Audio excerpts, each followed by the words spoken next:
Pour réussir la transition écologique et notamment pour décarboner les transports, il faut aller chercher toutes les innovations possibles. Voilà pourquoi le directeur de l'école des ponts ParisTech, Anthony Briand, et d'autres partenaires vous invitent à un colloque le 16 octobre à Paris. Décarboner les transports, où et comment agir? Pour agir afin de réduire les émissions liées au transport des marchandises, il y a plusieurs leviers. Il y a le premier qui est de se demander chacun qu'est-ce qu'on consomme, pourquoi on le consomme, et effectivement de faire un vrai exercice individuel et collectif sur l'enjeu de la sobriété. Parce que ça sera moins de transport, moins d'émissions de gaz à effet de serre.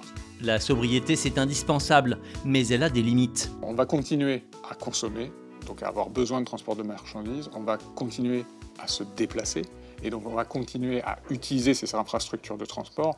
Et notamment la route et les autoroutes, car même en doublant la part du transport ferroviaire, la route restera prédominante à 75%. Ces infrastructures de transport, elles sont là. Il faut qu'elles continuent à être utiles. On ne va pas ne plus les utiliser. Il faut juste les utiliser différemment, là aussi en minimisant la manière dont on émet du gaz à effet de serre dans nos usages. Ça veut dire l'autopartage, ça veut dire l'organisation de transport public sur ces autoroutes à longue distance, ça veut dire la décarbonation effectivement des véhicules qui vont y circuler.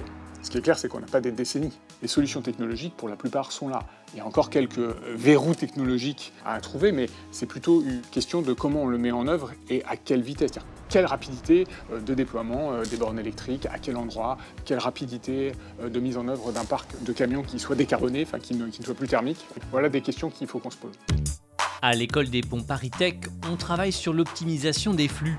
Une expertise mathématique qui peut s'avérer fort utile pour réduire les émissions de gaz à effet de serre. L'école est plutôt spécialisée sur comment on optimise la chaîne d'approvisionnement, comment on réduit les déplacements inutiles, comment on évite que des camions se déplacent à vide, qui est encore le cas dans une partie de la chaîne d'approvisionnement. C'est là où la transition écologique et la transition énergétique, elles rencontrent la transition numérique. On peut amener des technologies d'optimisation sur la base d'algorithmes relativement compliqués, mais néanmoins qui réduisent les émissions de gaz à effet de serre dans ces secteurs-là. Il est important d'utiliser toutes les technologies à notre disposition, y compris les technologies les plus avancées dans les sciences de données et dans l'informatique, pour pouvoir trouver ces sources de réduction des émissions de gaz à effet de serre.